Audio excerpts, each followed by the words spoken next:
Hello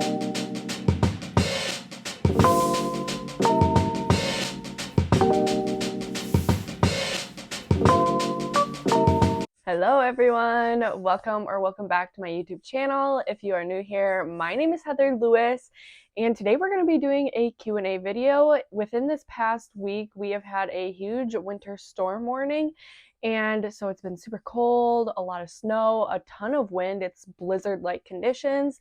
So although I probably could get out in the garage and film some of a furniture flipping video, there's still parts where I do go outside and sand, and just very inconvenient to film a furniture flipping video this week. So it's been a while since I've done a Q&A, and I thought that I would go ahead and do one for this week's video. Asked my Instagram and my TikTok followers to give me some questions regarding furniture flipping, but because I'm using my phone to film, I wrote them all down here on paper. So if I am looking down, that is why. I'm excited to answer these, and I hope not only you guys learn a little bit more about furniture flipping, but also myself as well. I know most of you guys are here for the furniture flips, but I'd also love for you guys to get to know me a little bit more, not just my how-to videos, but my personality as well. And with that being said, let's go ahead and get into these questions. So the first question I thought was very fitting was, what's your story and why did you start furniture flipping in the first place? I've shared this a few times, but my channel also has grown quite a bit, so I will share it again. Almost 2 years ago, I was moving out with my boyfriend for the first time, and I was moving pretty far away from my hometown, which meant that I had to leave my job and get a new job. At the time I was working at Target, and the plan was to finish out like my 2 weeks at that location and then transfer to the new location. During the whole process of moving, which was very fast by the way, something got screwed up to the point where the new Target wasn't taking any transfers. So I just signed a lease on an apartment, and I just moved in, and I hear the news that they weren't going to take me as a transfer because they didn't need the employees, I guess. So that was a little bit scary because this was the first time like I've ever moved out, and now I don't have a job. Luckily I did have some money saved up, and I was trying to figure out what I was going to do. So at that point I was thinking, okay, I'm a college student, but I take online classes. I'm going to go ahead and try to get a different job. But I ended up running across furniture flipping.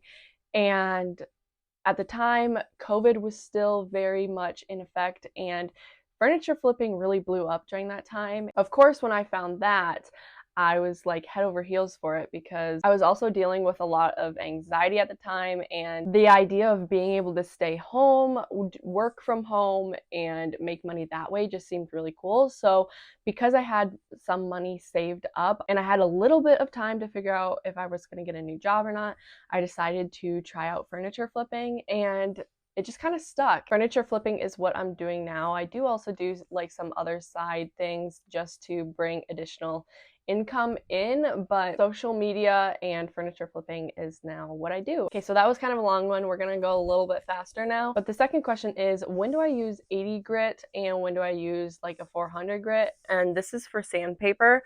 To me, I think it's a little bit backwards. You would think like an 80 grit is like not so gritty, but really it is. Anytime you're using like an 80 grit or lower, the main objective is to really roughen up a surface or get large scratches out, or what I usually use it for is to remove an existing finish so that you can put on a new one.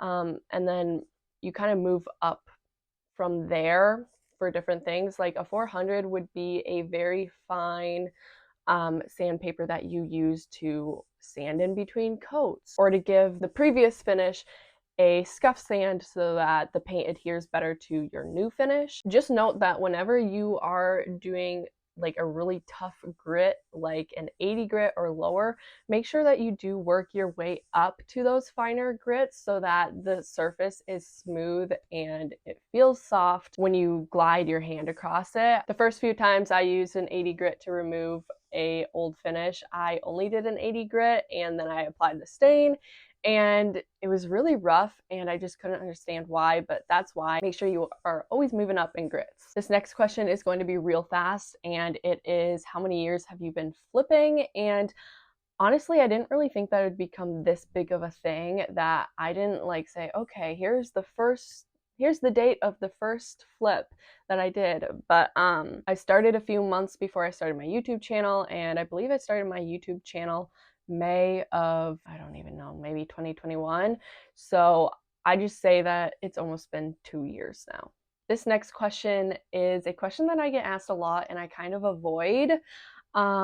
And that is, how do you build your bases? If you watch my channel often, you'll see that I often have bases built on my dressers in the final reveal of the video. Really, I got this idea from DIY Wife. I've mentioned this in the first few videos that I had this base, and she can have all the credit. It is her base. She is the one that designed it and built it and all that stuff. Since then, me and Avery have kind of tweaked in the way that we build it and how we build it, but I would still say it is her base. But that is kind of why I skip past the build of the bases, because I don't want to take credit for something that's not mine, yet I am still using it. So I want you guys to be able to see the final reveal of the dresser. But yeah, if you guys want to go ahead and learn how to build that base, DIY Wife has a really great tutorial. Maybe one day I will make a tutorial on how to build that base, or how we build the base at least, because we build it a bit differently than she does. And just go ahead and make sure to mention that this is not my original idea and build. So I don't know if you guys want that, let me know.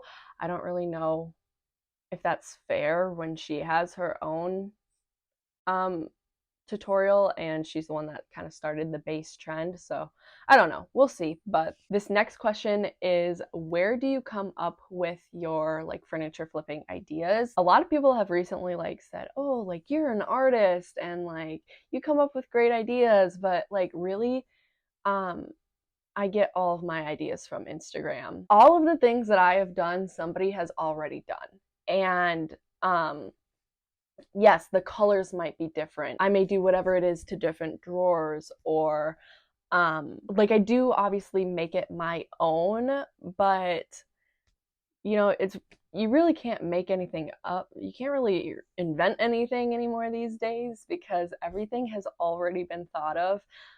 It's just putting your own personal touch on it. And but yeah, really Pinterest is good. Even just my feed on Instagram, or you can type in on Instagram hashtag furniture flipping and you will just find literally thousands of really pretty finished pieces, and I'm able to funnel ideas off of them. So yeah. This next question is actually pretty relevant, seeing as it's winter here in Minnesota. But this question is, how expensive is it to heat your garage in the winter? And this question is very fitting, seeing as me and my dad just went over the numbers, so I know exactly how much it costs for me to heat the garage. And you may or may not think this is a lot, but over the last 3 months, so December, January, and February, up until now, it has cost me around $50 to heat the garage every month. Now, for those of you who do not know, I have 3 heaters that I'm using to heat the garage. I have this one big sun heat heater, I have this other thermal heater, and then another infrared heater. I will have links down below to as similar of heaters that I can find for you guys to check out. But $50 a month for heating my garage, I feel like that's not too bad. And realistically, if you think about it, you can plan to flip one piece of furniture and profit at least $150, and that will take care of that entire bill. This next question is very to the point, and it is literally all it said was tips on selling your furniture. So this is very broad, but I would say that I've learned quite a few things over the years as I've been flipping furniture. First, I want to start with Facebook Marketplace because I think that's where most people actually go to sell their pieces, and I think that's where a lot of people go to look to buy these finished pieces. Facebook Marketplace has recently just came out with this feature where you can now take like a video of what it is that you're selling, and I 100% recommend doing that. I haven't used it as much as I probably should, but I'm gonna start trying to do that more.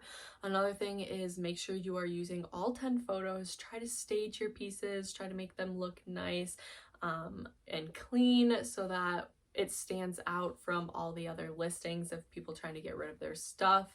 Another thing that I would say that is super important is when you are going to write your description, think about all the questions that these people may be asking you. Like, for example, what is the dimensions of this piece? What are the true colors of this piece?